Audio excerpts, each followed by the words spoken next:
Kalzel dolal pa cross pui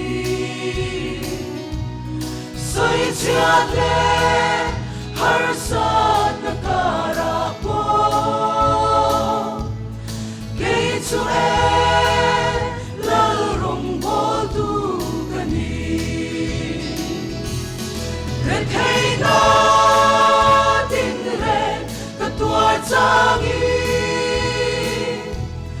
Nung tola hoy kile chanatam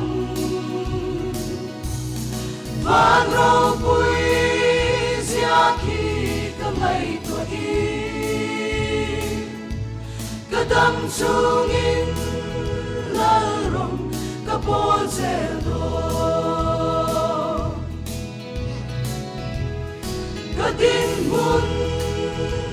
katlile sang chua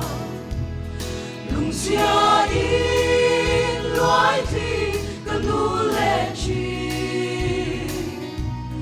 Ta cham le har sat na karapo Rin nomin lalrong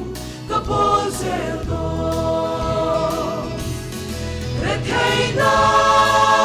tin re katua changi Nung tola hoy kile chamatam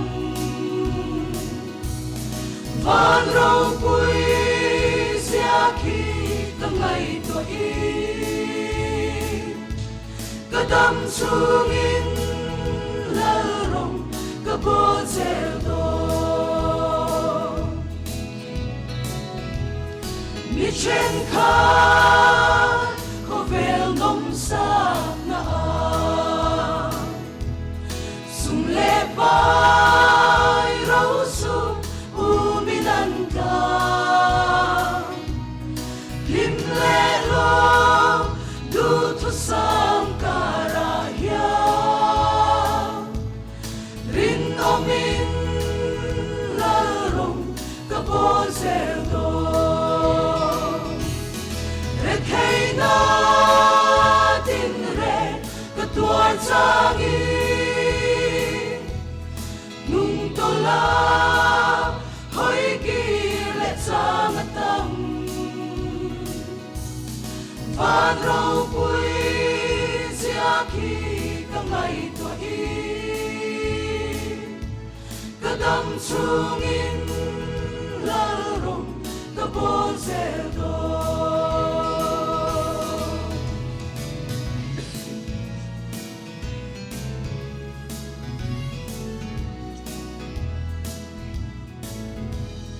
Kadin mun katlile sang chua Lung sia in loai thi kanu le chi Ta cham le har sat nakarapo Rin nomin lalrong kapol zeldo Kay na